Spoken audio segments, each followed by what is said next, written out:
Parlez-lui avec douceur. On peut dire qu'il a galéré, Louis de Funès, avant de connaître la célébrité à 50 ans, car au départ, c'était un acteur de second, voire de troisième rôle, dans une centaine de films, bref, un acteur qui pourrait le cacher. Il démarre une carrière d'acteur à 31 ans, c'est-à-dire très, très tardivement, après avoir été longtemps pianiste à Pigalle, et il met 18 ans à devenir la star internationale que tout le monde connaît. Enlevez ça. Le début du succès, c'est très facile à identifier, c'est 1964.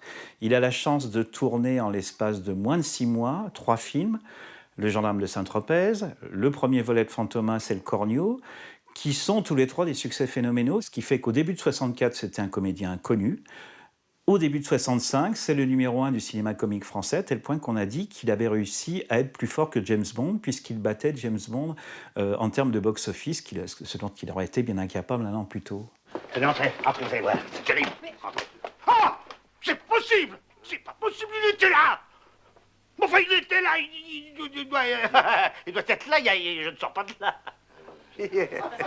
Oh, quelle bafouille, hein. Sur un plateau, ensuite, une fois qu'il était célèbre, il lui fallait 7, 8, 10 prises pour être à son meilleur et pour inventer au fur et à mesure. Un réalisateur comme Georges Lautner le qualifiait de vicelard, puisqu'il s'arrangeait pour que les prises où les autres étaient bons et lui moins bon soient sabotées. Donc bon, voilà, c'est une caractéristique du personnage de Louis de Funès, c'est cette difficulté à émerger au sein d'une prise comme au sein de l'ensemble de sa carrière. Oscar. Pour Lautner, de Funès était vicelard. Pour Édouard Molinaro, qui le dirigeait dans Oscar en 1967, de Funès était tout simplement le chef, car il n'aimait pas, selon lui, être dirigé.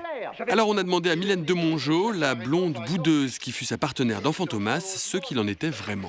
À l'époque, ça n'était pas l'immense star qu'il est devenu, donc je n'ai pas connu le de Funès pas très gentil dont on m'a parlé après, en me disant qu'il était devenu assez odieux. Moi, j'ai connu un homme très perfectionniste, très attentif, très anxieux par rapport à son comique.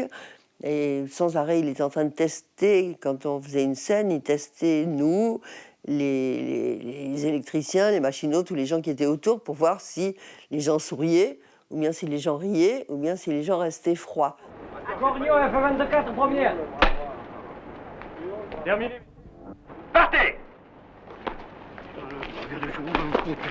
Ici, vous, laissez-moi.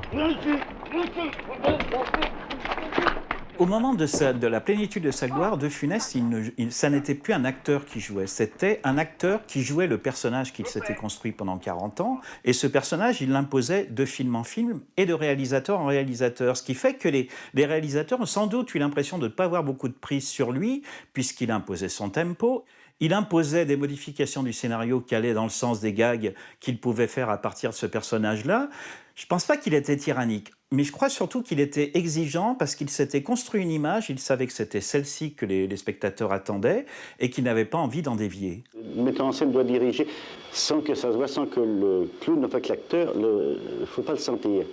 Parce que je crois qu'un acteur comique est un auteur déjà lui-même. Regardez Raymond Devos, regardez Fernand Reynaud, ce sont des auteurs.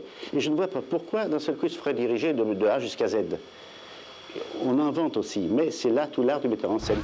Acteur inquiet pour les uns, exigeant, trop exigeant peut-être même pour les autres, Louis de Funès aura mis 20 ans à créer son personnage de puissant atrabilaire et en même temps sympathique, ce qui explique, selon les experts, son succès. De Funès, il arrive à un moment où le pouvoir en France est assez autoritaire. C'est De Gaulle, Pompidou. C'est-à-dire que c'est une France où on rigole pas vraiment. Et lui, il amène aux Français un personnage autoritaire, un patron, un père de famille, un gendarme ridicule. On est juste avant 68 quand il arrive. Et aujourd'hui encore, je pense que si on l'aime encore, si on regarde encore ses films, c'est qu'il incarne toujours cette autorité qu'on a envie de bafouer, dont on a envie de se moquer. Ça, vous savez ce geste-là, ce que ça veut dire? Hein? Dites, regardez. Vous savez pas? C'est un ver de terre qui prend son virage. Je crois que...